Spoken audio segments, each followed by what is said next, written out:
boa tarde, os nossos espectadores. Nós vamos hoje estar entrevistando Armando Alberto Arruda Pereira de Campos Melo. É um nome bastante nobre. E vocês vão entender depois por que também desse nome tão imponente. Mas o Armando é diretor do Sindiprom, Sindicato das Promotoras de Eventos, consultor da UBRAF, a União Brasileira de Promotores de Feiras, e hoje Centro de Convenções também, é diretor da FESESP, que é a Federação do Estado de São Paulo de Serviços, e foi presidente da Academia Brasileira de Eventos e Turismo, da qual também foi um dos fundadores. Boa tarde, Armando. Boa tarde, Sérgio. É um prazer muito grande a gente estar levando esse papo aqui hoje. Bom, a ideia é que a gente conhecer melhor o Armando. Então, vamos começar lá no começo. Armando, fala um pouco da tua infância. Como é que foi o seu nascimento? Você tem irmãos? Como é que é a tua vida familiar no começo? Comecinho lá. Tá bom. O começo é muito divertido e sempre o turismo e os eventos estão envolvidos.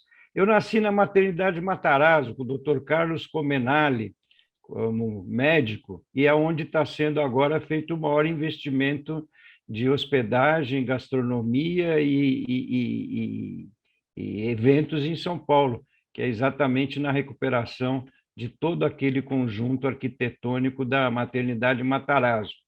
E depois a gente vai ver que o Ibirapuera, que a história me persegue, mas a gente já vai chegar lá.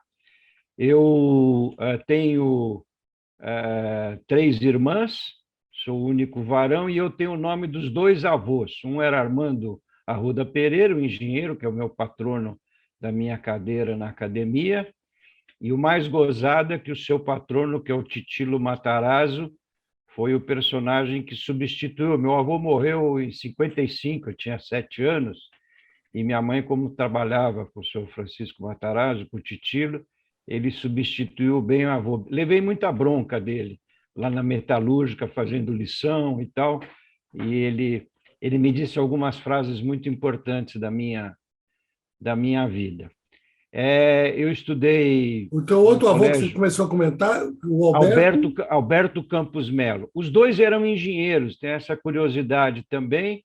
O doutor Armando trabalhava com estrada de ferro, a família dele, o pessoal era da Sorocabana, ele foi trabalhar aqui nas primeiras minas de pedra para fazer a brita das estradas de ferro, e o meu avô Alberto Campos Melo era engenheiro que fazia estradas de rodagem, e a família ia andando pelo interior e abrindo hotéis. Eles iam abrindo hotéis na medida que a estrada ia caminhando. Então, tem uma série de hotéis pequenos que acompanhavam o desenvolvimento das rodovias que essa família ligada ao meu avô paterno desenvolvia.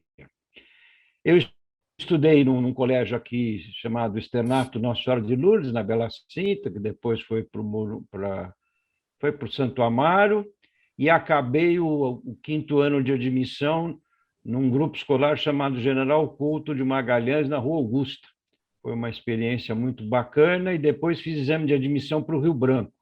O Rio Branco é o colégio da Fundação dos Rotarianos, que o doutor Armando foi o primeiro presidente mundial do Rotary na década de 30, e eu estudei lá um pouquinho. Depois fui para o Pais Leme, ali na Avenida Paulista, onde é o Banco Safra hoje. Tive professores maravilhosos. Eu me lembro muito do professor Oswaldo Melantônio, que era meu professor de história, que me fez gostar muito de história. Depois capotei o primeiro Fusca com 15 anos, fui para o colégio interno em Rio Claro, ginásio Köhler, e foi uma escola de vida. Isso foi muito bom eu ter ido para lá. É um Tivemos colégio... 2 colégios em comum, então. Eu fiz o Rio Branco e fiz o Keller. E o Keller, então, você sabe que é um colégio protestante de confissão luterana, e o doutor Paulo Keller ele queria ser pastor, não pôde, porque ele lutou na Primeira Guerra Mundial como padioleiro, então não podia ser pastor. Foi muito importante para a minha vida ter passado 2 anos lá, acho que de formação, foi muito bacana. Quando acabei o ginásio, eu queria ficar lá, mas eu queria fazer agronomia, que gozado, né? E agronomia era em Piracicaba, que tinha a faculdade, a Luiz de Queiroz. E aí eu fui falar com um tio meu, que era engenheiro agrônomo, ele falou, mas por que você quer ser agrônomo? Ah, porque eu quero trabalhar numa fazenda, produção, eu gosto de animais e tal. Falei, então não é essa a profissão, porque naquela época, agrônomo que dava certo, ou vendia trator ou vendia adubo. Então, eu, eu desisti e voltei para São Paulo e fui fazer um curso de administração de empresa no Rio Branco.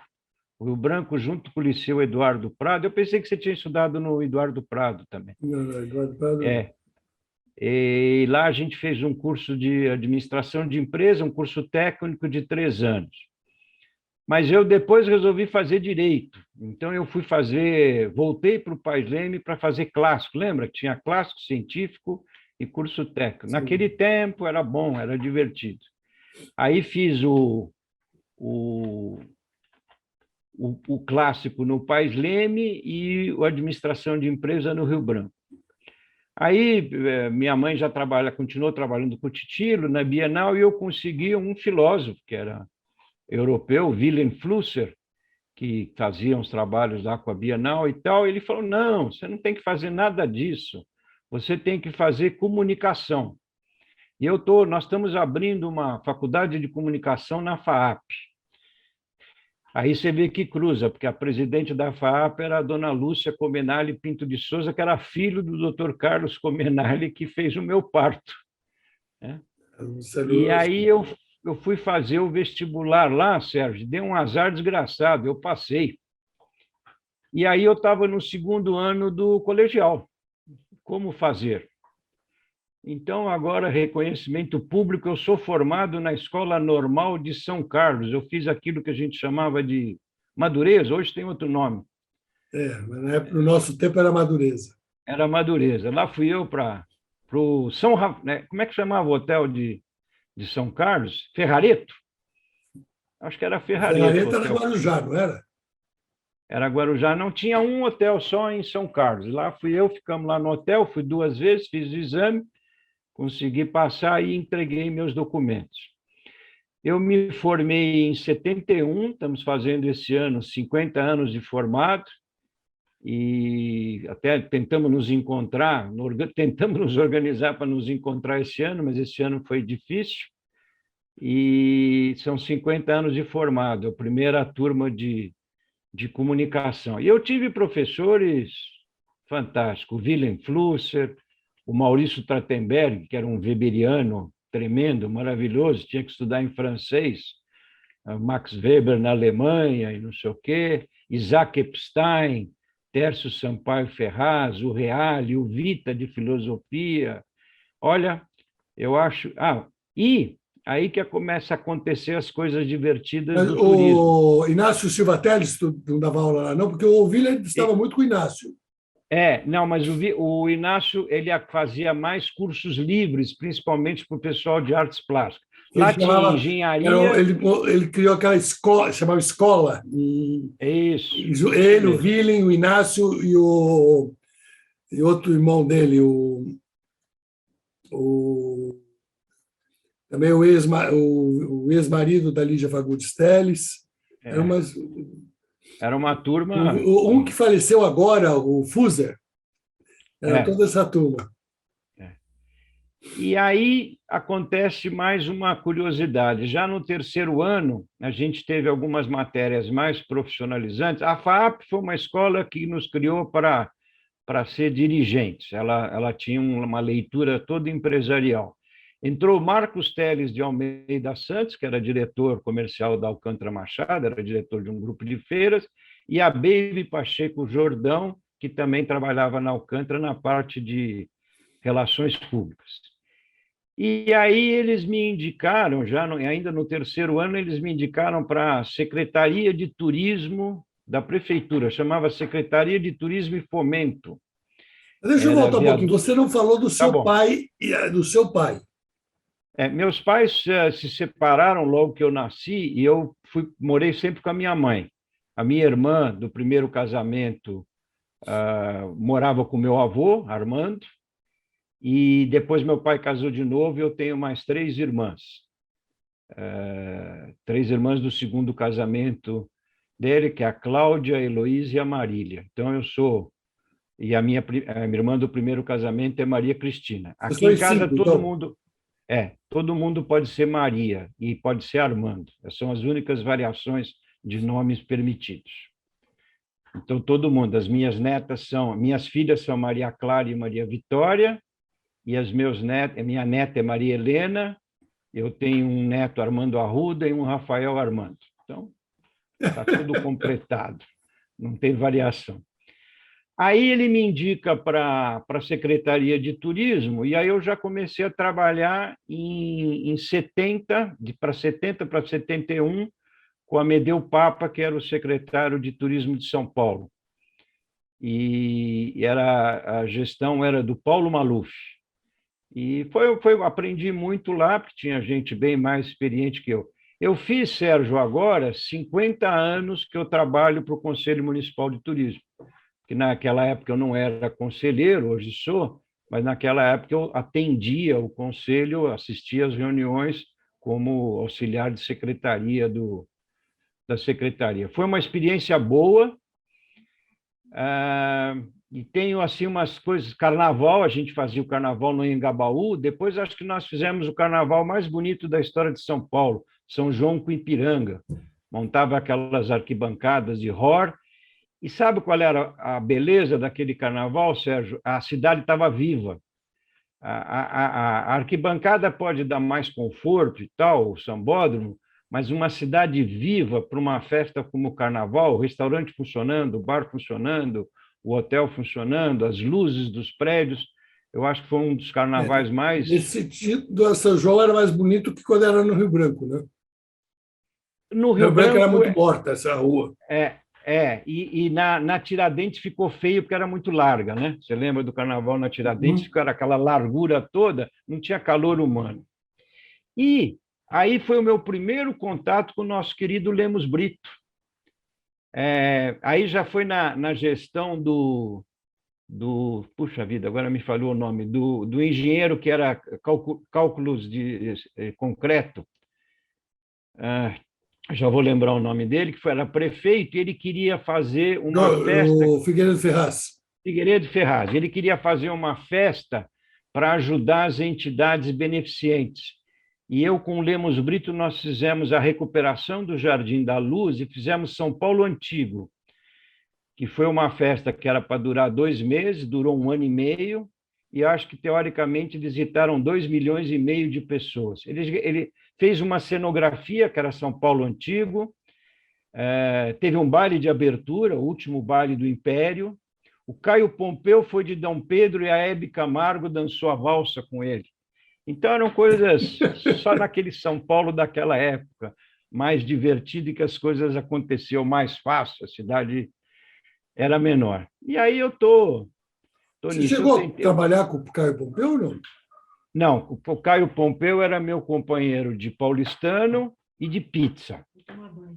E batemos grandes papos. Ele era porque ele foi do Rio Branco também. Ele era mais velho, mas quando eu entrei no primeiro ginásio, ele era o presidente do Centro Acadêmico do Rio Branco.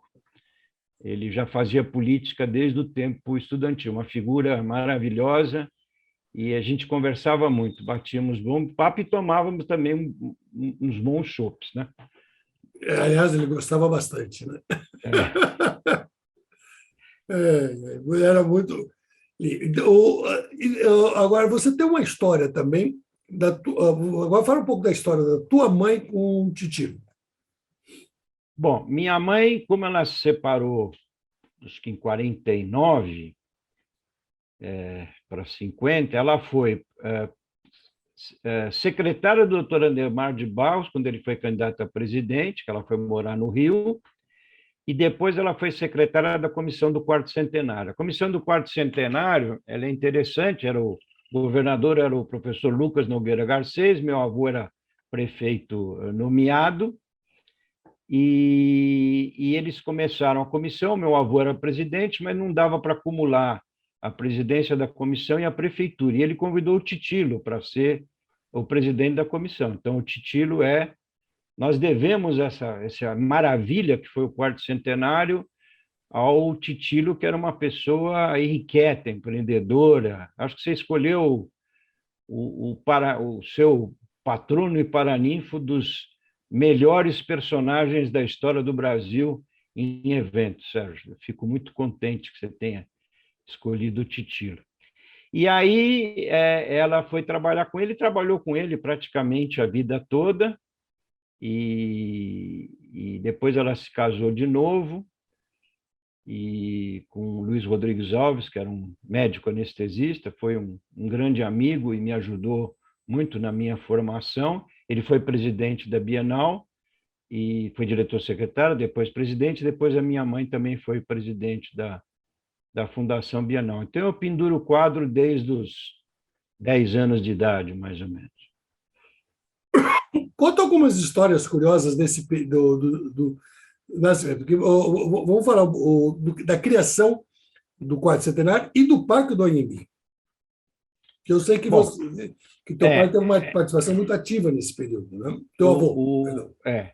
É assim, o meu avô, como ele era engenheiro, né, como eu falei, ele era especializado em minas, ele também foi, junto com o Roberto Simons, fundador da Cerâmica São Caetano. O Roberto Simons era o dono, meu avô era um diretor industrial da cerâmica, morou lá, tem uma chácara dentro da cerâmica. Hoje fizeram um condomínio residencial em que a casa da chácara está preservada. Então, onde a minha mãe morou, eu tenho foto dela, até com um pastor alemão, outro dia nós achamos essas fotos, lá na chácara da Cerâmica São Caetano. E aí, eu era muito pequeno, e as coisas aconteciam todas na 7 de abril, no Museu de Arte Moderna, porque é ali que começa a separação, MASP, Museu de Arte Moderna, e depois o Titilo se afasta do Museu de Arte Moderna, cria o MAC, né, com as obras dele e da dona Yolanda, e faz a Fundação Bienal. Quer dizer, há uma sequência... Só para a gente situar, o MASP, na época, com a Chateaubriand, né? O MASP com o Chateaubriand, ele vem depois do Museu de Arte Moderna. Então, eles foram, cada mecenas ia para o seu ninho, né? E aí, as reuniões eram todas lá na 7 de abril. E minha mãe me levava nessas reuniões, eu pequenininho, e eu ia, me lembro que eu sempre juntavam 2 cadeiras, e a turma era boêmia, ficava conversando de noite, planejando e pensando coisas e tal, e eu acompanhava. E também era um reduto político, o Bar do Museu, eu me lembro do Arnaldo Pedroso Horta, de Emílio Carlos, eram grandes políticos e pessoas representativas dessa elite política de São Paulo e também ligados à cultura. Então, eu acompanhei isso de muito pequeno e foi muito bom ter ouvido essas pessoas que tinham tanto interesse e tanto amor pela cidade, né? Se não me engano, o Oscar Pedrajosa foi presidente do MDB, né? Não saberia te dizer isso, não lembro. Eu acho que ele foi presidente do... Tinha o deputado Bilé, que era junto ao Jânio, que ele era da Silva Pardo, tinha o Emílio, que eu me lembro, e tinha o Jânio, que também ia muito na casa do meu avô, né? E gostava de tomar uma sopa. O seu avô morava onde? Na Rua da Consolação, quase nos Estados Unidos. Hoje a casa não existe mais, é um prédio, e era no 3729. Quando meu avô morreu, queriam mudar o nome da rua para o nome dele, e aí minha avó não deixou. Imagine, eu moro aqui na Rua da Consolação há 40 anos, agora vocês querem mudar o nome da rua? De aí jeito puseram nenhum. Hoje tem uma avenida. Uma avenida lá perto de onde é o Itaú, né? É no Jabaquara, ela vai até a estação do metrô lá. E no tempo da construção era terrível, porque tinha um acampamento lá do pessoal, tinha uns 5, 6 mil trabalhadores lá e tinham muitos crimes. Então tinha a última hora naquele tempo, saía assim, mais um homicídio na Armando Arruda Pereira, saía sangue da última hora, né? E, mas eu acho que foi uma homenagem justa, porque ele era um sujeito que gostava muito da cidade. Ele nasceu na Praça da Sé, o meu avô materno. Meu bisavô tinha uma empresa de material de construção.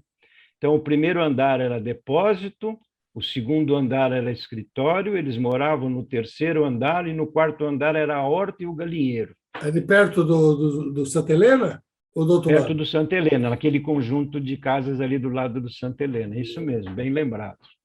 Se não me engano, era dele ou era da, porque ali é aquela região toda da igreja, né? Não, aquilo era da família, aqueles sobrados todos eram de uma série de famílias, normalmente era comércio, e tinha 2 ou 3 do comércio, da atividade dele, que o material de construção era todo importado. Meu avô era de 89, 1889, então em 1915, 20, o material de construção era todo importado. E quando ele estudou Minas na Inglaterra, o Hermílio de Moraes foi estudar Minas nos Estados Unidos. Depois, com o casamento com a Condessa, eles fizeram esse complexo que é a Votorantim, que é muito importante para o Brasil hoje. Cimento. Mas vamos voltar um pouco para a criação do Parque do Ibirapuera e do Quarto Centenário, que a gente interrompeu. Vamos lá. Quarto Centenário era a ideia de fazer uma exposição mundial, porque o meu avô estava acostumado com as exposições de equipamentos de mineração, que já existiam grandes feiras no mundo desse tipo. Então, o parque foi idealizado exatamente para ser um parque de exposições, e hoje, graças a Deus, ele se voltou totalmente para a cultura. Então, acho que a obra mais perene do Dr. Armando foi, ele deve estar satisfeito de ver que, por exemplo, a Fundação Bienal chama Pavilhão das Indústrias. As lajes lá são fortíssimas para poder pôr máquina de 20, 30 toneladas naquele pavilhão. O prédio que virou o MAC agora também é uma maravilha, porque o MAC não tinha mais aonde guardar o acervo dele. Você tem Museu de Arte Moderna, você tem o museu lá do Emanuel, que também tem uma beleza da Afro, e você ainda tem um pavilhão que tem... Aí aconteceram as coisas divertidas políticas, Sérgio.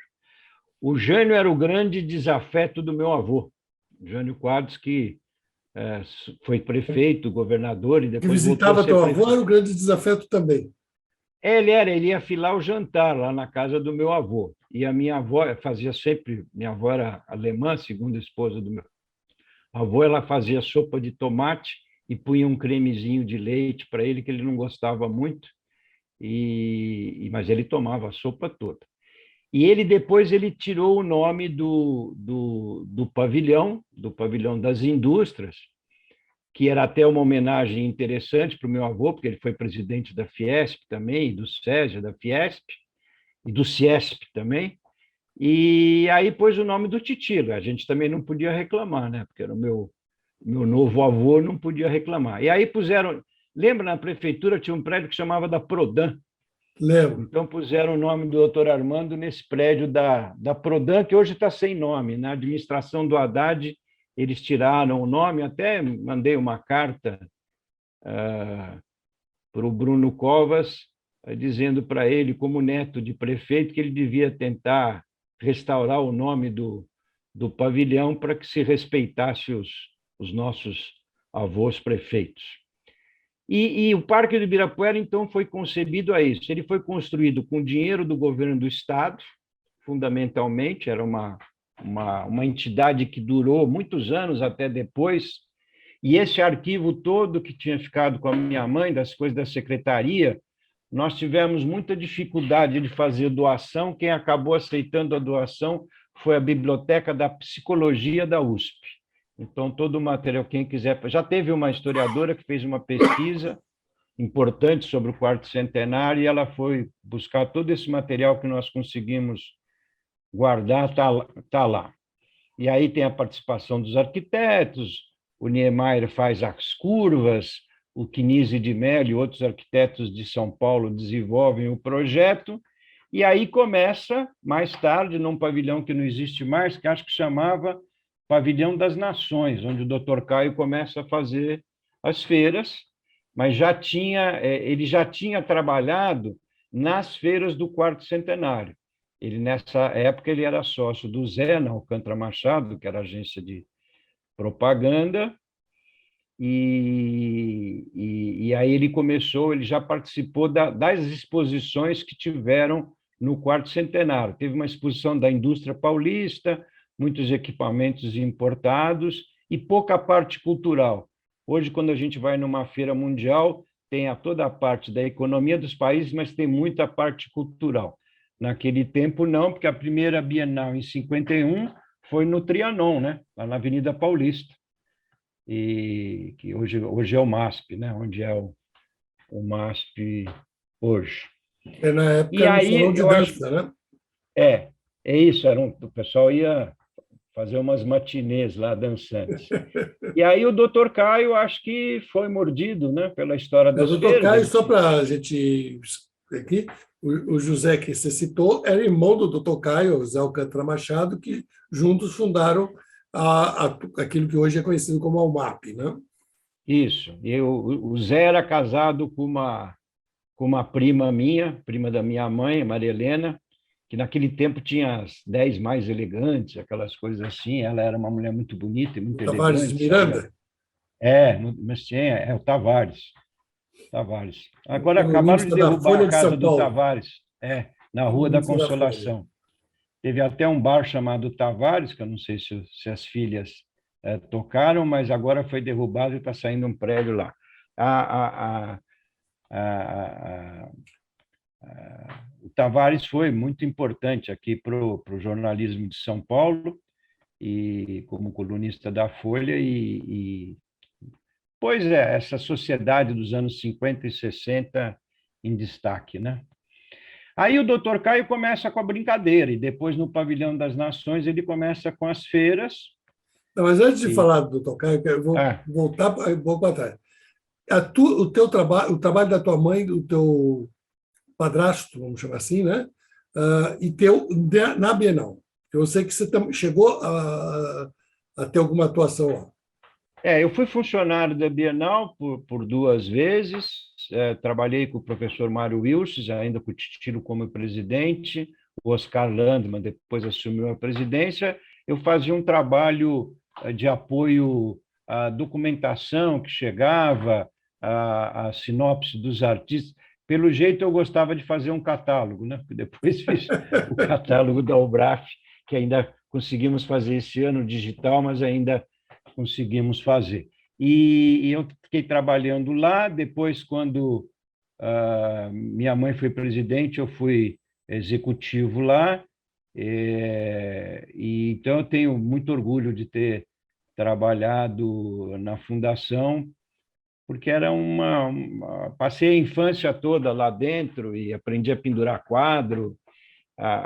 O pessoal da Bienal montou o primeiro carrinho de pendurar quadros que foi feito no mundo.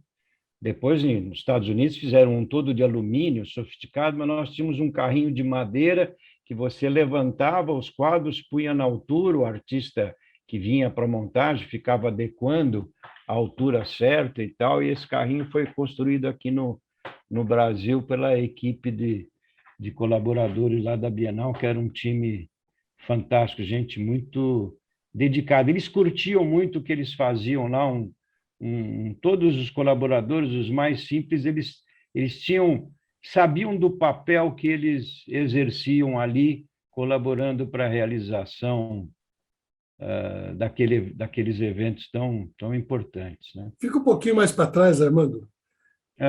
Desculpa, eu fui para frente, é que eu puxei a gaveta aqui. Esse período que você teve, vamos pôr, próximo da Bienal foi até que Bienal? 10, 20? Você lembra mais ou Não, menos? acho que foi... Sabe que isso... Eu acho que foi... Eu acho que foi a 9ª Bienal, o Luiz era o presidente. Eu trabalhei lá um pouco depois, umas 3. quatro depois, foi o Alex Pericinoto, depois do Landmann, foi o Alex Pericinoto, depois da minha mãe. Depois veio o filho do Landmann, o Júlio Landmann, também foi presidente. E eu não me lembro os números das bienais, mas a gente tinha que fazer aquele famoso catálogo das bienais, que tinha a relação de todas as obras expostas, e a montagem daquilo era uma loucura, Sérgio. Você tinha armazém alfandegado, porque as obras vinham com admissão temporária, que é a mesma admissão temporária que vem para as máquinas das feiras hoje. Você vê que essas coisas se confundem na minha vida o tempo inteiro, né? Admissão temporária de obra. Então, nós tínhamos na Bienal um armazém alfandegado. Vinha o fiscal, eu tinha que esperar abrir, o fiscal vinha, liberava a obra, aí que a gente podia abrir aquelas caixas enormes, levar para o pavilhão e começar a montagem. Tem casos Mas foi um curiosos período muito bacana. desse período seu na Bienal? Não, desculpa, eu não entendi a pergunta. Causos curiosos desse período da Bienal? Eu tenho o nariz quebrado porque um dia acabou a luz e eu desci correndo a rampa que é o símbolo do quarto centenário, né?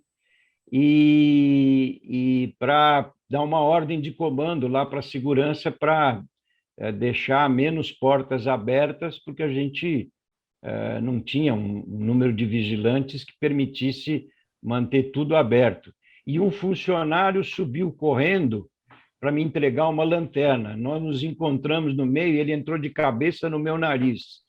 Aí, então, eu não consegui fazer mais nada, que eu fiquei desacordado. Quebrei o nariz, levei uns 4 pontos aqui, fui para o Hospital Samaritano lá dar uma remendada. Mas a Bienal era um lugar muito prazeroso, porque você estava com pessoas que eu tinha lido, que eu tinha estudado. Darcy Penteado fez uma palestra lá sobre arte latino-americana e nós gravamos com processos rudimentares. Não tinha muito dinheiro, né, Sérgio? Cultura continua nunca tendo muito dinheiro. E a gente gravou, e eu transcrevi aquilo, demorei uns 6 meses para transcrever, arrumei uma moça, uma estudante de arte, que transcreveu, e eu mandei para ele fazer a revisão. Nossa, ele me mandou um bilhete tão gostoso. Puxa, Armando, nunca imaginava que vocês iam transcrever tudo isso, maravilhoso trabalho e tal. Então, esse trabalho, encontro com essas personalidades, com críticos de arte que tinham aquela efervescência. O Titilo era um homem polêmico, tinha uns que eram a favor da Bienal e uns contra, e era uma coisa muito viva. Eu diria que foi um momento muito vivo. Darcy foi um grande pintor, né? Inclusive, hoje tem a Vila Darcy Penteado, que quem conhece o Hotel Vila Roça fica dentro da Vila Darcy Penteado. E então era muito bacana. Foi um momento muito rico para mim, aprendi muito lá. Bom, aí a gente vai para o Dr. Caio. Dr. Caio, então, já... Da Bienal para o Dr. Caio.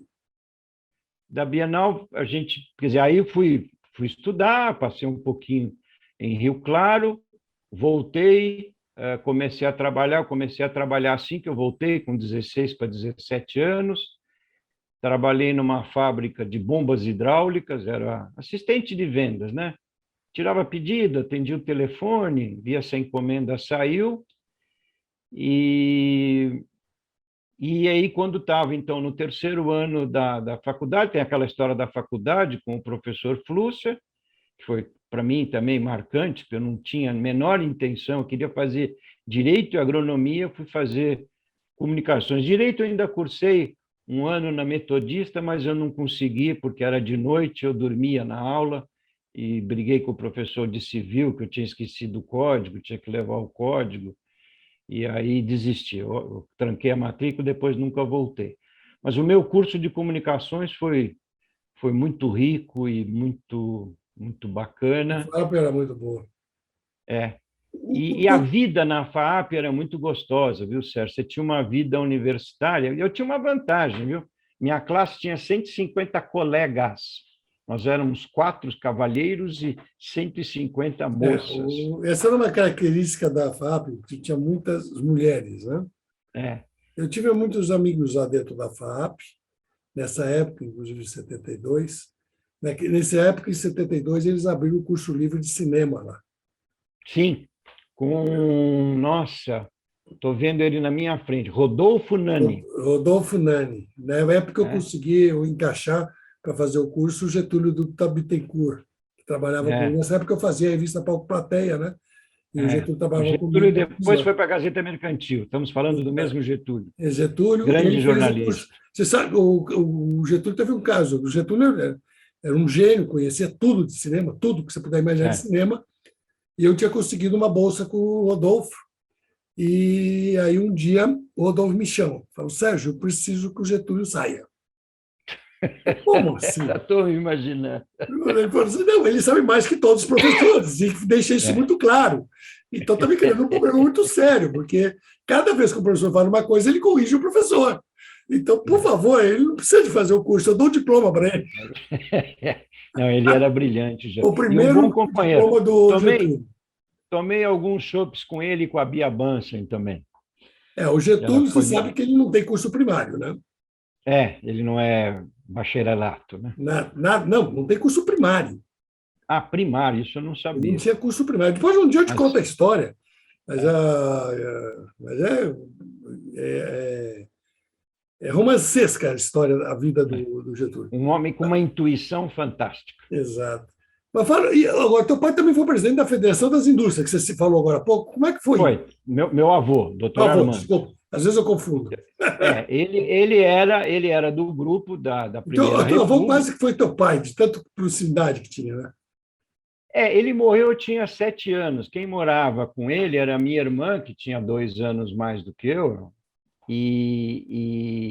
Então ela tinha, mas nós morávamos na esquina. Meu avô, quando sai da prefeitura, ele tinha um problema cardíaco, e ele ficou em casa, poucas vezes saiu.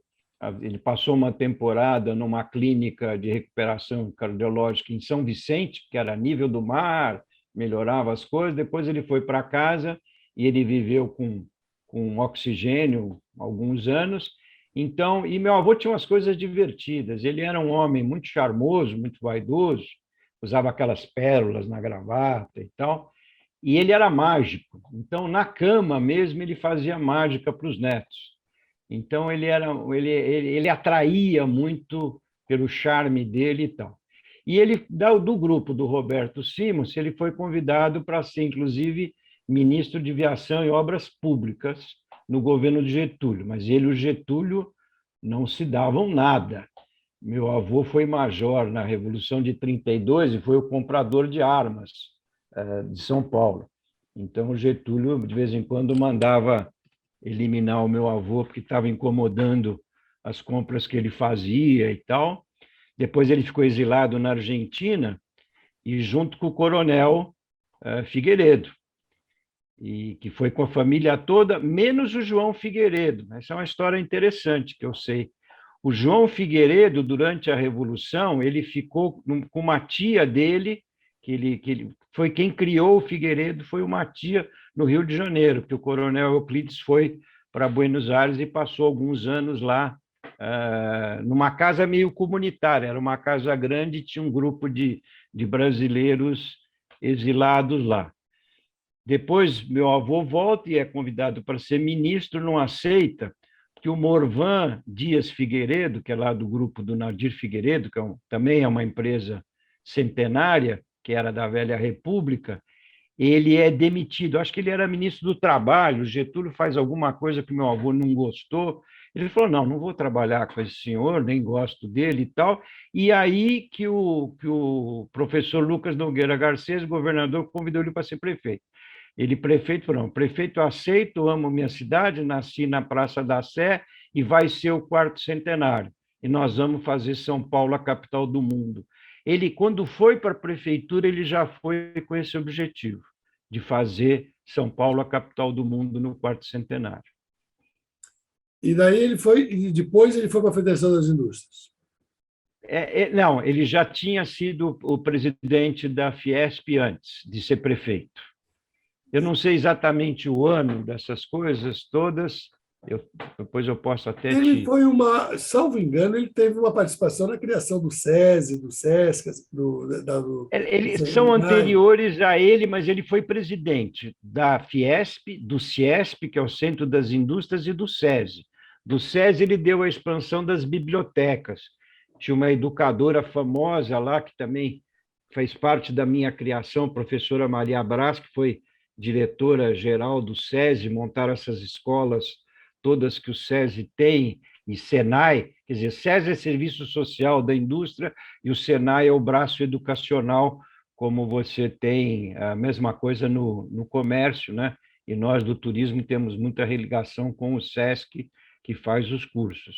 Então ele foi, mas a Federação das Indústrias é anterior, ele não foi fundador, ele foi membro e foi presidente, mas ele não foi fundador. Foi um grupo de industriais, meia geração antes da dele. Como é que foi tua convivência com o Titilo? O Titilo era o meu avô, me dava cada bronca, Sérgio. Eu não era um anjinho, né? Eu vivia aprontando na escola. Eu tinha uma irmã que era muito estudiosa, então era péssima comparação comigo. Só davam nota 10 para mim e eu tirava 5,5, eu acho. Então era difícil no mesmo colégio. E como a minha mãe trabalhava com ele e as coisas eram um pouco na metalúrgica, eu ia muito para lá e ficava fazendo lição. Mas dessa época eu queria te contar uma coisa muito gozada que remete ao Zé Alcântara Machado, o irmão do Dr. Caio. Eu tinha um tio chamado Domingos Teixeira Leite, casada com uma irmã da minha avó materna, Irene Teixeira Leite. Eles moravam ali na rua Guadalupe, na esquina da Yucatán. Ali é Praça General San Martín. E ali eu conheci o Washington Luiz, que morava ali. Eu ainda vi o Washington Luiz ali velhinho, tomando um solzinho e tal.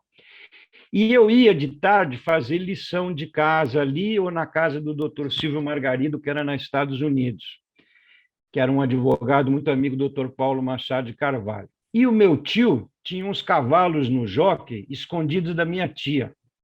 E o Zé Alcântara era sócio dele nos cavalos.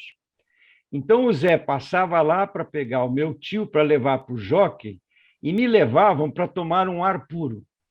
Então, vamos levar o menino tomar um ar puro, vamos passear no jockey.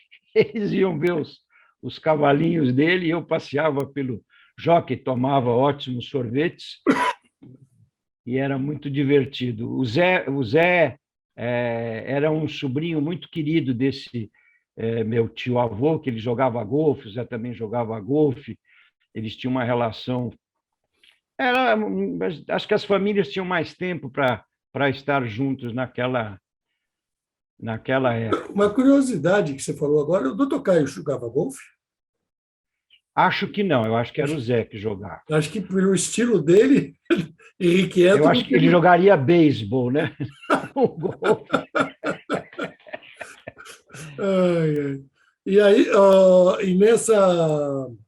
mas você estava falando do Titilo, dessa convivência com o Titilo. O Titilo, para mim, substituiu o meu avô. Quer dizer, meu avô morreu, eu tinha 7 anos, o Titilo passava Natal em casa, e ele era...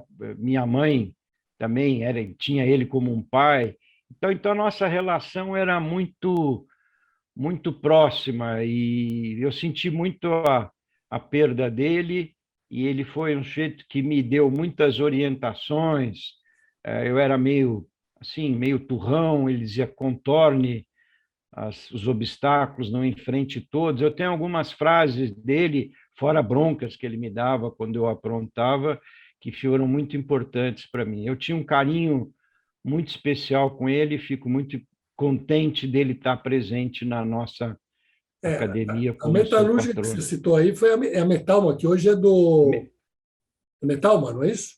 A Metalma tinha Metalma e Metalma Plástico. Eles foram os primeiros a fazer lata de cerveja. A latinha da Sim, escola era a deles. primeira lata de Aí já cerveja. uma sociedade com os americanos. E depois quem ficou tocando foram os sobrinhos. Titilo não tinha filhos. Os sobrinhos, que é o pai do André, o Jana Andréa, que ficou lá na presidência Metal. da metalúrgica da Metalma. A Metalma era ali na Não, Barra é o ramo Funda. dos Matarazos que conseguiu sobreviver, né? É, Muito bom. E aí, bom, e nesse meio tempo surge Dr. Caio na tua vida. surge o doutor Caio, e o doutor Caio da mesma geração que a minha mãe, então eles eram amigos de contatos familiares e tal, e a minha mãe teve uma época que ela fez uma empresa com uma amiga dela, a Dora Pirajá Arce de Camargo, que elas fizeram uma empresa de maçanetas pintadas à mão. Minha mãe também gostava de umas coisas assim meio diferentes. E chamava Amador, Maria e Dora. E numa UD, ainda no Ibirapuera, elas foram expor. Eu me lembro que até quem ficava muito tempo lá, a dona Cecília gostou das maçanetas, visitou 4 ou 5 vezes o stand. Era um stand mínimo, acho que era o menor stand que tinha na UD, foi o nosso. E depois, na época da faculdade, aí dá um salto, Sérgio, que eu não tive contato, e depois, quando o Marcos Teles e a Baby, que trabalhavam na Alcântara, foram professores na escola, eu frequentei a Alcântara já no casarão, por causa dos professores. Não tinha uma relação próxima com o doutor Caio, nem tive. Teve um pouco de Campos de Jordão, que as famílias se encontravam, eles tinham casa lá em Campos, eu tinha alguns amigos que também tinham casa lá, então as férias de julho eram alguns dias lá em Campos, que era, Inclusive o era, Simons era tinha, né? Onde o teu pai... Simon se tinha, os Novais tinham, então tinha um grupo grande, o pessoal da escola ia, então eu pegava, sempre fui convidado por alguém e tal, eu passava uma semaninha lá em Campos, mas a gente não teve proximidade.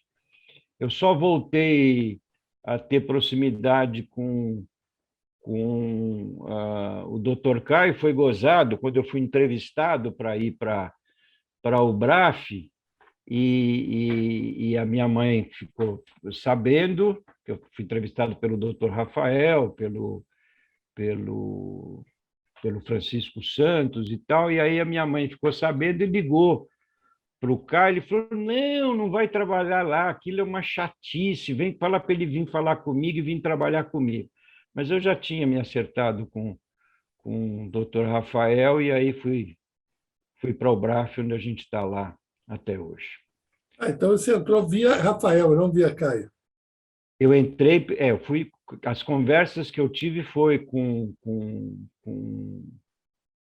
o Francisco, porque o Francisco fez a primeira hospitalar lá no prédio da Bienal.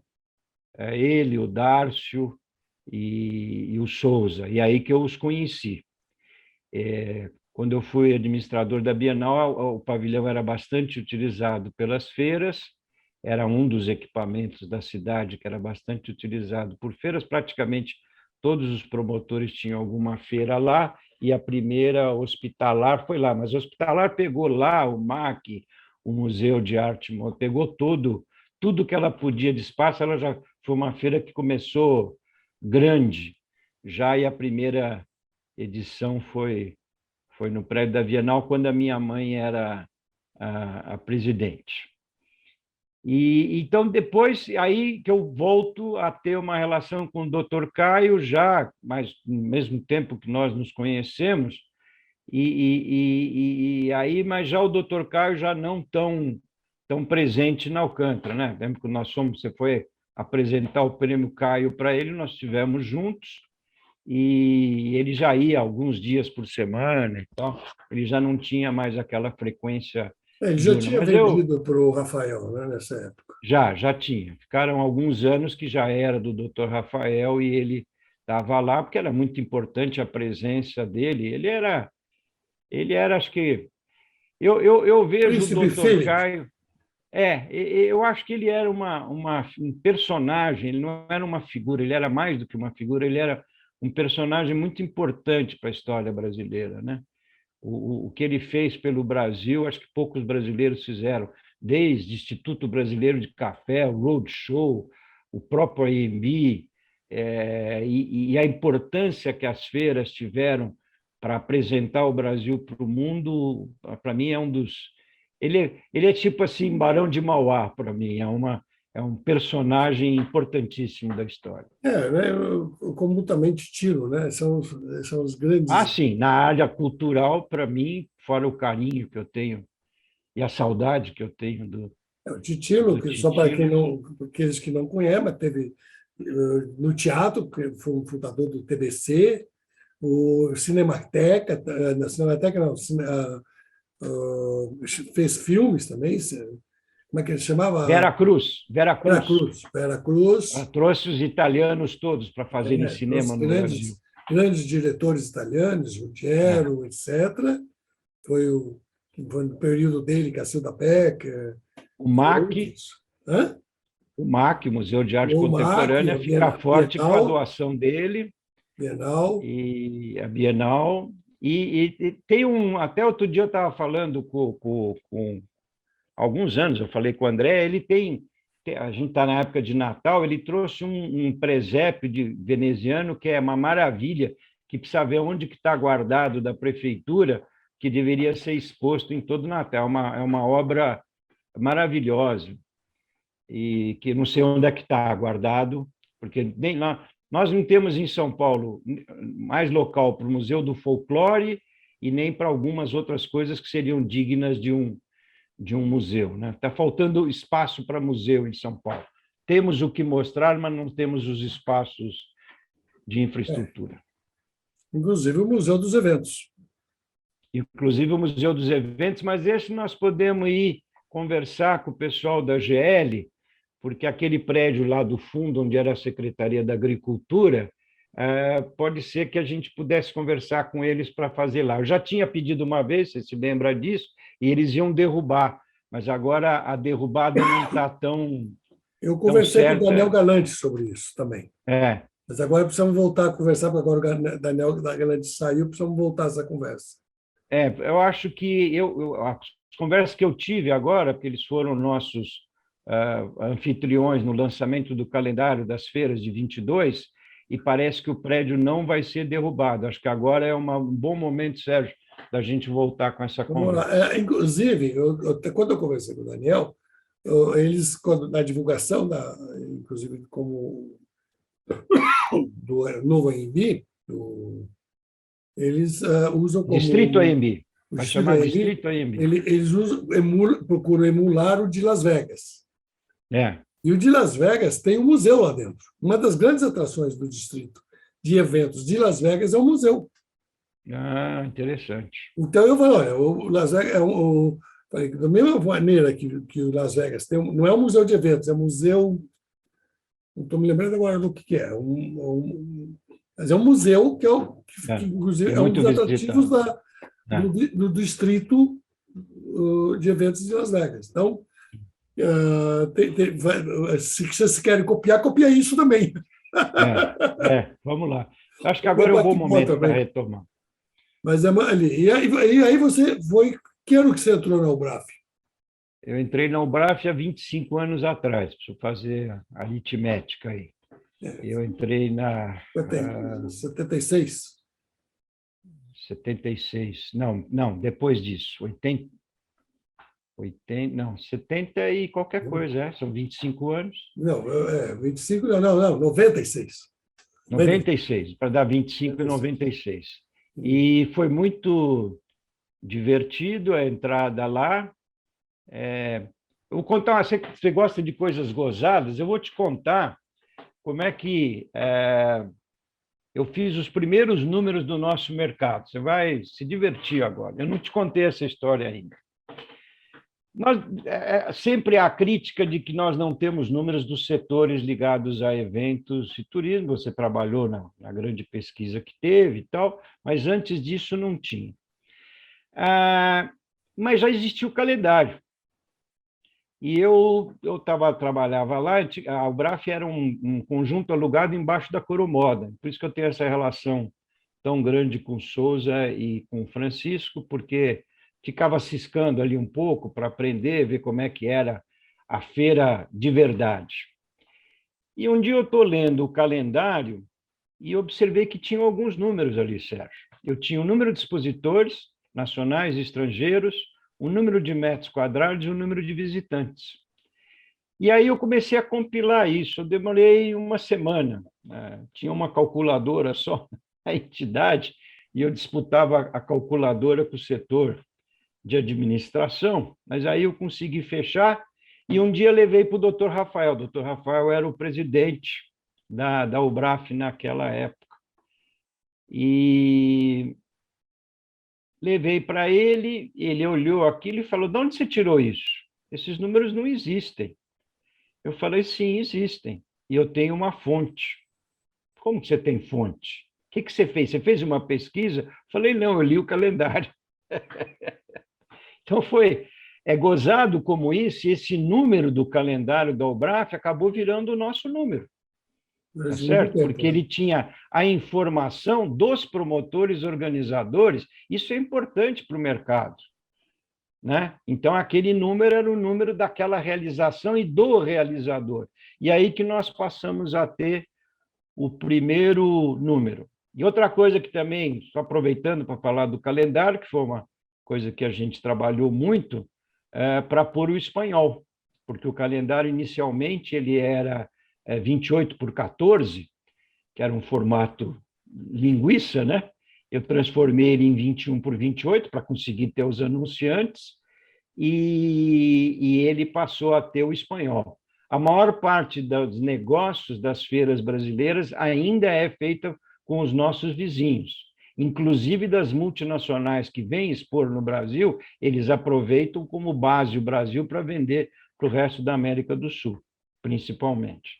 Então, o espanhol foi um idioma, foi muito bem aceito. Isso também já coloquei lá. No segundo ano que eu fiz o calendário, a gente já mudou o formato e colocou o espanhol.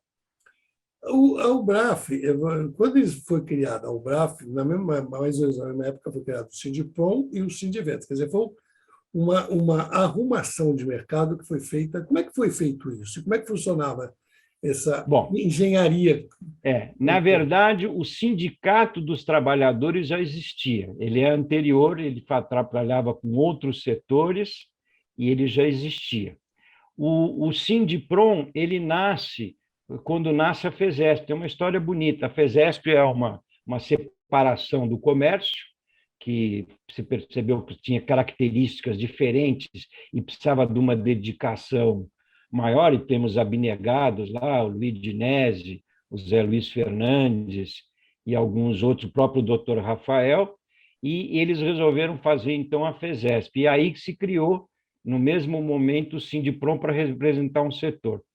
Eu vejo, Sérgio, que o Brasil, apesar que os sindicatos passam por um momento de rearrumação, ou quem sabe até num futuro próximo eles até deixem de existir, mas ele foi uma peça importante na organização da estrutura administrativa do trabalho, mão de obra e capital no Brasil. Tudo bem, Carta de Lavoro, Getúlio, 30 e tal, mas para alguns setores foram muito importantes. Eu acho que para o nosso setor ele foi muito importante ter um sindicato que alinhou os nossos interesses, que você mesmo trabalha muito para que os nossos interesses estejam alinhados, né?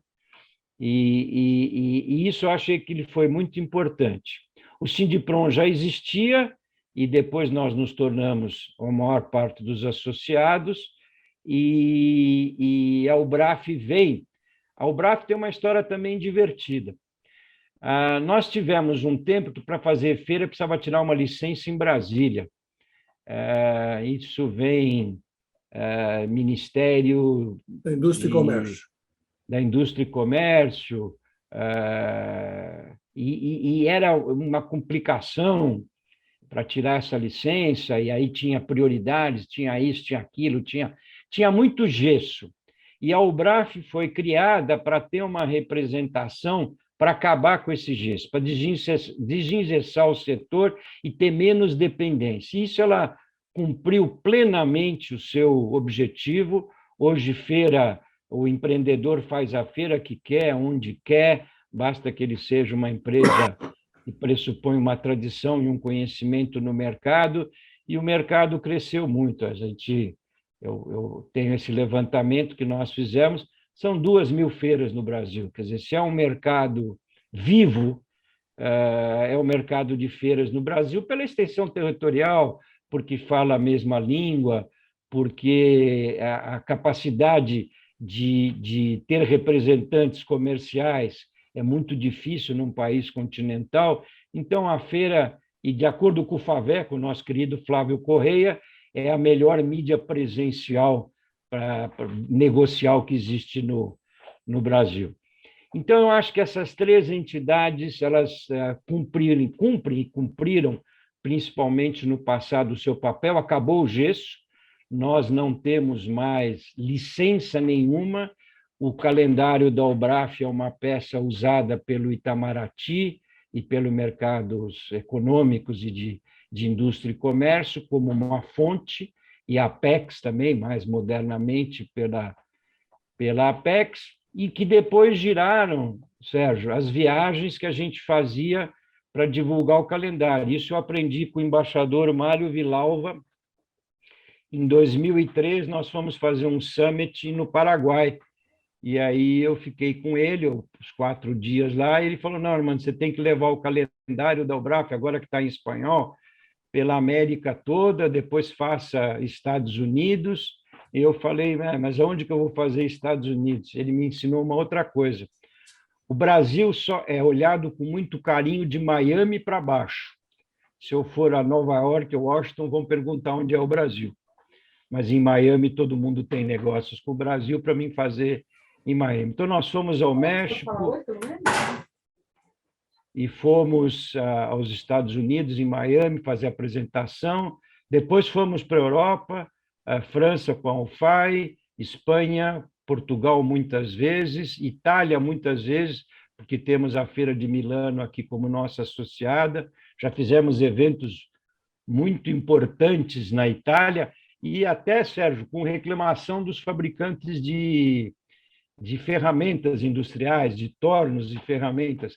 Eles reclamam muito das restrições para poder expor máquinas aqui no Brasil, por causa da BIMAC, que faz algum bloqueio para algumas máquinas que eles... Mas reclamaram assim, com a presença do ministro de Desenvolvimento na sala, o Brasil precisa parar com essas restrições.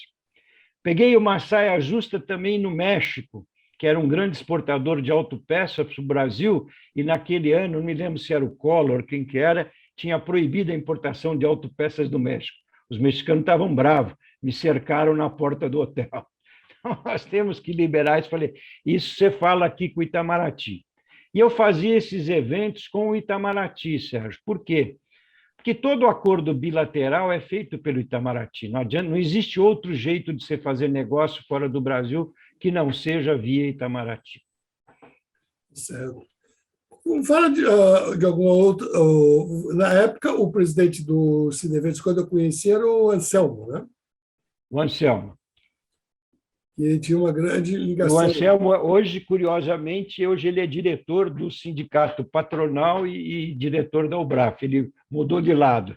Ele era colaborador da Alcântara Machado, e então era presidente do Anselmo Martins, presidente do sindicato. Hoje ele está como diretor do Sindiprom e da UBRAF. Agora é o Ladislau, que foi funcionário, aposentado, que foi funcionário da Coromoda por muitos anos. Fala um pouquinho agora do seu trabalho na UBRAF. Bom, a UBRAF começa com as coisas divertidas. Quando o Dr. Rafael me contratou, eu ele falou: olha, você aparece aqui umas 2, 3 vezes para ver o que tem que fazer, você tem umas representações para fazer, que às vezes eu não posso ir e tal. Eu falei: tá bom, curioso. Fui lá, fiquei ali uma semaninha, aí fui num evento junto com o professor Roosevelt. Esqueci de falar uma coisa muito importante. Na FAAP, eu fui aluno do professor Roosevelt Raman, nosso companheiro fundador e idealizador da academia. Ele, ele Decano. era o diretor, ele era o diretor de congressos da Alcântara e também foi muitos anos, ele se aposentou faz pouco tempo na FAAP. Foi uma falha minha aqui, de não ter reportado a ele. Ele foi também muito importante nesses contatos que eu tive com o mercado. Ao BRAF, então, eu descobri que era melhor eu ir lá todo dia. Então, começou a ter a lista das coisas onde a UBRAF era chamada e eu comecei a ir. Em reuniões, teve um congresso da BEOC, não me lembro exatamente onde foi, que eu fui junto com o professor Rubio, o presidente da BEOC, acho que era não, era assim, o Zé Roberto Sivieri, e depois nós começamos... Foi na SCOM, a primeira foi no WTC, depois foi lá na Vila Guilherme, como é que era o nome? Mart Center? Não, Mart Center não, foi antes disso, foi lá naquele outro equipamento que hoje virou, que era o Fernando lá, que virou No call ITM. center. ITM, foi no ITM. Então lá fui eu a primeira vez. Tinha uma semana de UBRAF, lá fui eu para o ITM, sentar na mesa e tal. Ainda não tinha número, eu estava com um pouco de dificuldade para ter contato, eu fui visitar a maior parte dos promotores na época, mas tive um apoio. O doutor Rafael, professor doutor José Rafael Gagliardi, é uma figura que eu tenho muita admiração e muito respeito pela doação que ele fez. Ele me ensinou muito e sempre me deu muita força e autonomia para desenvolver o trabalho. E aí o mercado também esquentou nesses 25 anos, né, Sérgio? Então, o número de feiras, o número de pavilhões e a economia mais pujante e tal, foi fazendo com que a entidade tivesse uma representatividade maior. E eu sou adepto dessa profissão que eu sou, diretor executivo de entidade. Eu acho que as entidades precisam de ter um diretor executivo que dê perenidade nos seus contatos e nas suas relações. Isso eu acho que é muito importante, para o lado político, para o lado institucional, porque as coisas não acontecem de outra forma. Você não pode exigir de um empresário que ele dedique parte do tempo para uma entidade com certa importância no mercado.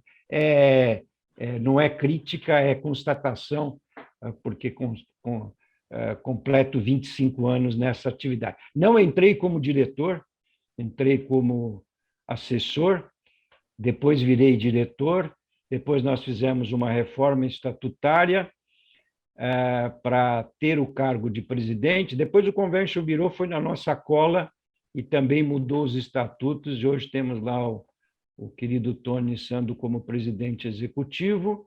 A Ambro e eu também acho... hoje tem presidente. É? A Ambro também hoje é presidente executivo. Eu acho que esses cargos são necessários para uma boa representação daquele setor econômico. Tenho muita convicção disso, viu, Sérgio? Muita, muita, muita. Então, Porque eu acho que o que a gente conseguiu nesses anos todos, em legislação, em desenvolvimento, em apresentar números, foi efetivo e essa escola se mostrou. Só tinha uma diretora-geral que era da ABAV, né? que fazia até a feira da ABAV, Isa Garbim. a Isa Garbim, que era uma personalidade também dentro das entidades. Mas eu acho que isso foi importante. E a UBRAF veio num crescendo, nós chegamos a ter um corpo de 8 colaboradores, e sempre dividíamos o serviço com o Sindiprom. o Sindiprom também conseguiu se posicionar e se estabelecer com essa meieiro, né? Ele era meieiro da UBRAF, tanto hoje a gente compartilha a mesma sede e compartilha alguns colaboradores. E eu fui muito feliz, quer dizer, ainda sou feliz na UBRAF, não como presidente hoje, como conselheiro. Trabalhamos muito na pandemia, Sérgio. Eu queria até destacar esse período da pandemia. Olha, nós fizemos mais de 66 Mas antes de documentos. falar da pandemia, eu queria voltar um pouco para trás. Queria falar que Vamos lá. teve um período muito rico quando foi criado o Plano Nacional de Turismo, quer dizer, aqueles anos, começo desse milênio. Foi um período muito rico que depois a gente não, a atuação foi, inclusive a atuação das entidades da UBRAF foi muito forte naquele período, mas que depois muito, e depois havia menos obstáculos até essa participação, né? É assim. Vamos estabelecer. Foi bom essa colocação sua gregoriana, porque vamos lá. Quando Valfrido vem para o turismo, há uma mudança de paradigma aqui, o turismo levado até como fato econômico. E aí sim os números passaram a ter uma representação e os outros ministérios que faziam parte do Conselho Nacional de Turismo, do qual eu faço parte até hoje como representante da UBRAF, então nós estamos lá com Milton Zonasi, nosso companheiro de academia, que era o secretário-geral do Conselho e do Ministério, as coisas começaram a ter uma desenvoltura no nível que elas deviam ter, ou seja, como fato econômico. Então, isso é realmente desses últimos 20 anos que passa a ter esse papel. Esse papel, eu me lembro de uma brincadeira que nós fazíamos com outro companheiro nosso, só que agora o outro Caio, que foi ministro, Embratur e Ministério. A gente brincou muitas vezes com isso. Quem tinha caneta era o Caio, né? Então, a turma tinha fila no Caio para ir lá acertar coisas e poder desenvolver. O atual presidente do SEBRAE, que era o Carlos Melli, era o ministro, era o estava com a ministro. sala vazia. Mas ele era uma simpatia, cafeicultor, gostei Exato. muito de ter você contato com ele. Não sei se você estava, mas nós estávamos juntos num evento em Minas Gerais, aquele Palácio da Cultura, se não me engano, que tinha lá, e que o Mélis fez um discurso, e prepararam um discurso lindo para ele, e ele acabou falando o tempo todo só de café. Estava assim. Turismo, lembra? Porque, ele largou o discurso. Na verdade, era a especialidade dele. Ele faz um café muito, muito famoso, é um café eu não entendo de café, mas parece que nas terras dele ele produz um café de extrema dele é muito bom, o café qualidade. É muito bom. Então, eu acho que essa sua marcação de época ela é importante até pelo desenvolvimento das feiras. E nesse período, Sérgio, tem um outro fato econômico muito importante. As feiras só aconteciam em São Paulo, e nesses 20 anos elas se espalharam pelo Brasil, agora elas vão dar uma encolhidinha de novo para as feiras internacionais, mas, de toda forma, houve uma regionalização das feiras e as feiras se multiplicaram. Não estou querendo falar do agronegócio, que é o maior número de feiras, estou falando efetivamente das feiras setoriais de diversos fragmentos da economia. Isso também foi dentro desses 20 anos. Então, a UBRAF, como entidade nacional, ela pôde representar e lutar por muitas coisas. Lutamos por uma legislação de impostos, de admissão temporária das mercadorias, que hoje até favoreceu os parques temáticos para a liberação dos impostos da importação, vem exatamente desse posicionamento nosso com a admissão temporária de equipamento para as feiras. Então, acho que são momentos que eu espero que a gente retome. Em 22 estamos com um calendário muito bom, viu, Sérgio?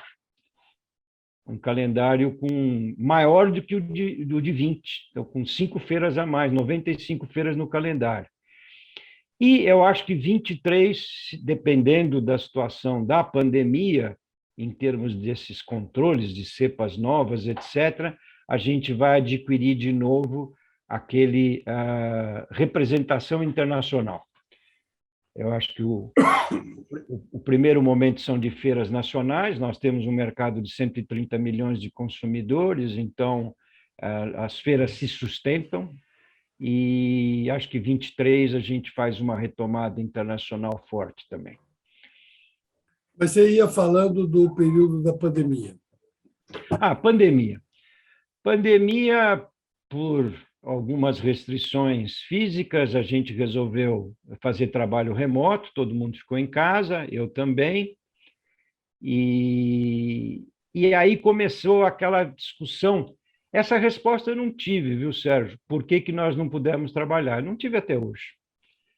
A gente voltou em agosto desse ano, a licença, mas até então nós fazíamos documentos e documentos, e tudo tinha que ter pareceres. Fizemos cerca de 60, eu acho que a Vanessa que tem esse número, 66 documentos. Cada documento desse, Sérgio, tinha 50 páginas. E todo o governo pedia isso de noite para de manhã. Era para não dar resultado nenhum. Eu vou te contar uma coisa, eu me sentia meio explorado, porque a gente entregava aquele documento e não acontecia nada. A restrição continuava. Nunca entendi essa restrição para quem conhecia a origem, o destino. Fizemos um protocolo maravilhoso, né? Estandes abertos, ruas mais largas, mão e contramão, álcool gel, e máscaras obrigatórias, e ninguém nos liberou. E isso partiu de São Paulo, porque se São Paulo não tinha, os outros vão na cola, né? Então, muito pouca gente fez evento com uma...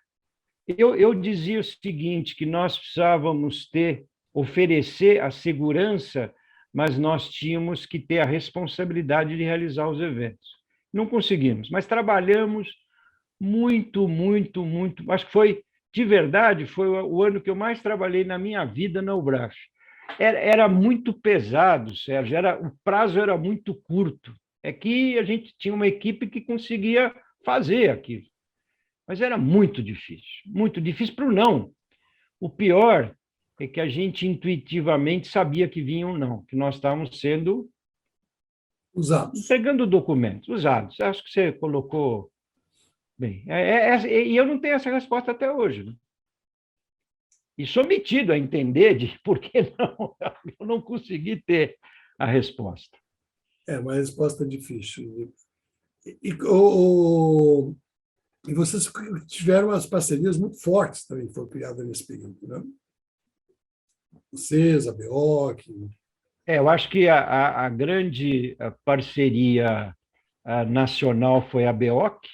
Houve algumas que eu não vou me referir, que eu senti como omissas, e o pessoal de eventos, em geral, se fortaleceu muito como troca de informações e troca de documentos e tal. Eu acho que o pessoal de eventos foi mais unido do que o turismo como um todo. Eu acho que faltaram alguns setores que até tiveram a retomada anterior a se posicionar mais a favor da necessidade dos eventos. Mas o PERSE foi muito bem até um momento, depois, quando abriu para todo mundo, não há dinheiro que chegue, se tiver que indenizar todo mundo, precisa fazer outro Brasil, né? Porque não há... E o nosso prejuízo, Sérgio, ele é brutal, eu vou usar essa palavra bem violenta, ele é brutal, o nosso prejuízo. No sindicato, Sérgio, as empresas prestadoras de serviço não tiveram nem condição de fechar. Elas desapareceram. Isso é cruel. Os colaboradores, que a gente chama de auxiliar de montagem, de vez em quando eu encontro algum de motoboy, porque eu, como ia muito a pavilhão, alguns me conheciam, não que eu os conhecesse mais, mas alguns me conheciam e viraram motoboys, porque, de repente, eles não tinham mais aonde trabalhar e nem receber. Não, eles mudaram. Eu digo que a cadeia de valores do setor foi destruída, porque você tem empresas que fecharam, colaboradores com anos de especialização que saíram do mercado, e que, para voltar agora, vão pensar duas vezes, que às vezes conseguiu se recolocar muito bem em outro lugar. Alguns mudaram de cidade, voltaram para suas origens. Quer dizer, você recompor aquela rede de fornecedores que começa desde os caras da graxa, vamos chamar, até a pequena empresa e a média empresa, tudo isso aí está enfraquecido. Você pega, por exemplo, um grande fornecedor, não vou citar o nome aqui, mas um grande fornecedor da área de enxoval para eventos. Toalha, prato, talher, etc, etc. Para ela sobreviver, ela vendeu metade do seu estoque e vendeu metade dos seus caminhões. Agora retoma, esse final de ano retomou com tudo, e ela não dá conta de atender. Para você ter uma ideia, eu não consegui ter no Prêmio Caio esse ano, fugiu o nome agora, suplá igual para 600 pessoas, porque ela não tinha 600 suplás iguais. Quer dizer, isso é uma destruição de valor. Quer dizer, quantos anos essa empresa levou para criar esse estoque e essa ali que ela atendia? Essa qualidade. Essa qualidade. Isso aconteceu com. Olha, eu vi isso no Prêmio Caio em vários fornecedores. Não foi um. Porque as pessoas. Quer dizer, eu tive problema, eu tinha empresas que, não, eu não tenho mão de obra para poder te atender. Eu tenho maquinário, mas não tenho mão de obra. Outro tinha maquinário. E aí foi, quer dizer, você tinha que fazer. Para você criar hoje um evento. Uma colcha de retalhos. Para você ter uma ideia, eu tinha na área audiovisual, era uma empresa, luz era outra, streaming era outra, o palco era outra, a LED era outra. Quer dizer, eu tive 6 empresas para fazer uma coisa que normalmente uma empresa podia fazer, mas nenhuma delas tinha capacidade de fazer sozinha. Porque ou faltava mão de obra, ou faltava material, então, e no momento, porque o Prêmio Caio foi acontecer no momento em que estava havendo o retorno dos eventos. Então, muitos eventos acontecendo. Sim. Então, mas isso antigamente era fácil. Sempre aconteceu muitos eventos na data do Prêmio Caio. E todo mundo tinha condições de atender todos os eventos. Agora, como todo mundo diminuiu o seu tamanho, nós temos um grande amigo nosso, desculpa, não vou citar nome, que entregou o galpão dele, talvez você até lembra que eu estou falando, e que hoje a empresa dele está na casa dele. Era uma grande empresa de montadora, de estandes. Isso aconteceu em muitos.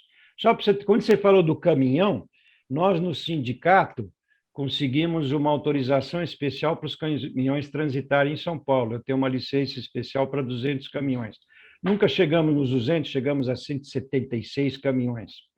O caminhão virou capital de giro. Então, hoje, a gente voltou a 40 caminhões e hoje já estamos com 60, quase 70 caminhões com a licença de transitar. Mas de 170 para 70... São 2/3 para 40, que você falou que foi a primeira etapa. A primeira queda foi 40, quer dizer, o caminhão virou capital de giro para pagar funcionário, indenizar e sobreviver à empresa, que tinha que alugar o galpão, né? Porque e tal. Então, isso daí, Sérgio, que essa não resposta que a gente... duas negativas que a gente não teve, ou que teve só não, eu não consigo entender até hoje, porque eu acho que nós temos que nos preservar e agir com todas as normas de segurança durante algum tempo nos eventos. Quer dizer, os eventos vão precisar de normas de segurança durante algum tempo. Isso já existiam, já tinham sido propostas. Tivemos contratamos um Hospital das Clínicas, a infectologia, para dar um parecer que a gente trabalhou muito com a BEOC, com a Abrace, para conseguir montar o que era factível, né? Porque também, de vez em quando, chegava alguma coisa aí do exterior que não era factível, teve aquelas coisas, não, passe nesta câmara que você vai receber um jatinho, isso não era tecnicamente, não era sanitariamente correto, apareceram as novidades malucas e tal. Agora, eu acho que quem trabalha com eventos é otimista, em primeiro lugar. porque a gente tem... O evento é um sonho idealizado e realizado na cabeça do idealizador, e depois é que ele se concretiza via executores. E ele é vendido. E ele faz comércio com isso. Então, ele é um otimista. E eu acho que essa categoria de pessoas, os sobreviventes, estão aí e vão voltar com força, porque os segmentos econômicos brasileiros clamam por feiras, porque é onde eles realizam os negócios. Vai ter alguém que tem um receio, vai ter alguém que acha que não deva ir, vai, mas muitos irão e a gente vai conseguir voltar a realizar negócios. Outro dia, até no discurso de abertura do seminário da academia lá em Fortaleza, eu comentei de que se nós não vamos esquecer a nossa crença, mas vamos pensar nas grandes empresas. Quer dizer, só na cidade de São Paulo, nós temos hoje uma GL, que é uma multinacional, que está fazendo um complexo que vai investir mais de 1 bilhão. Nós temos a família Balgatti, junto com a Torre, etc., fazendo um outro complexo que vai investir mais de 1 bilhão. Você tem um investimento monstro sendo feito no Pacaembu. E aí, quer dizer, só esses 3 investimentos, quer dizer, se esse setor fosse um setor que tivesse que acabar, estivesse moribundo, vamos chamar, não estaria essas empresas fazendo investimentos de 1 bilhão. Exatamente. Então, eu acho que esses investimentos são uma demonstração, porque todos eles fizeram contas, fizeram análises, fizeram pesquisas, fizeram todos os estudos possíveis. Nada foi feito inclusive assim. De tendências, né, Sérgio? Que todo mundo resolveu matar a feira. Teve um dia que a feira estava morta, tudo ia ser digital. Depois foram chegando à conclusão, e os primeiros eventos híbridos ou só digitais mostraram que todos têm espaço. Eu acho que as ferramentas digitais hoje, elas favorecem muito a realização das feiras. Eu vejo, isso eu conversava muito, que algumas feiras não deveriam ter 4 dias, deveriam ter 3 dias, porque dava para você fazer um pré-evento e um pós-evento digital com muito menos custo, tanto para o expositor como para o visitante. Manter aquele segmento, a feira do segmento viva por mais tempo com ferramentas digitais. Isso eu acho que veio para ficar. Agora, num país como o Brasil, latinos que somos, você tirar o presencial, eu acho que alguém não teve a dimensão exata da realidade de como se faz negócio no Brasil. Sou crítico a isso. Muito bom, Armando.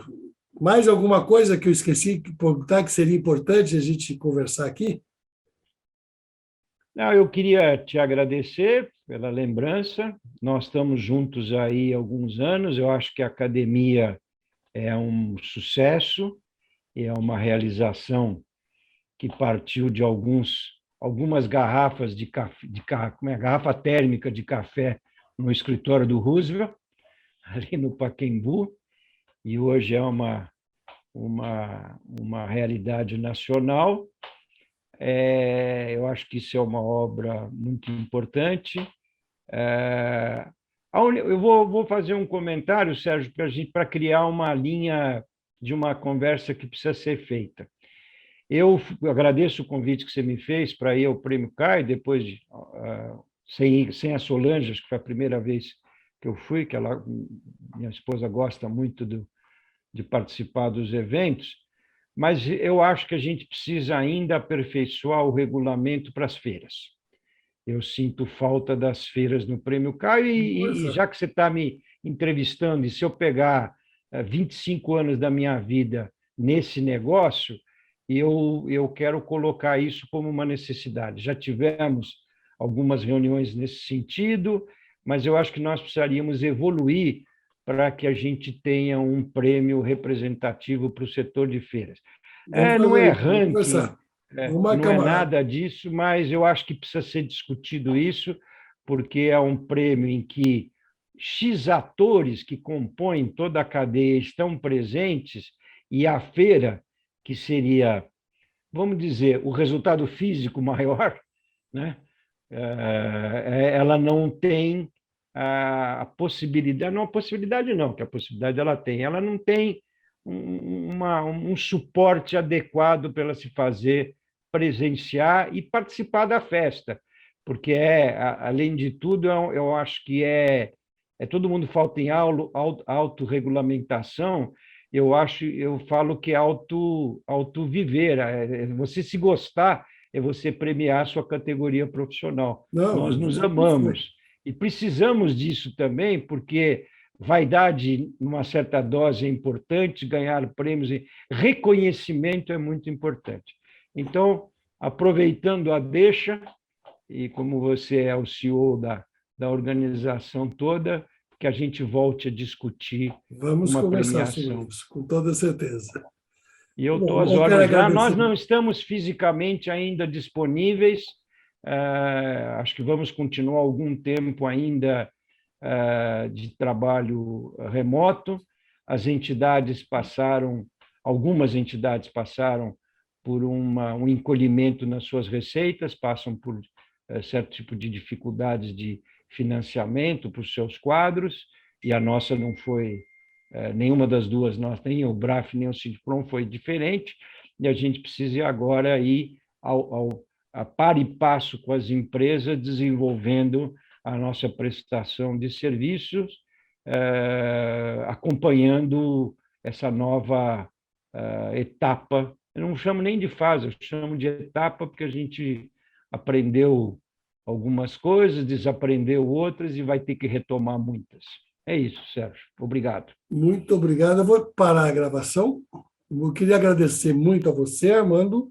Quero agradecer a todos que estão nos assistindo.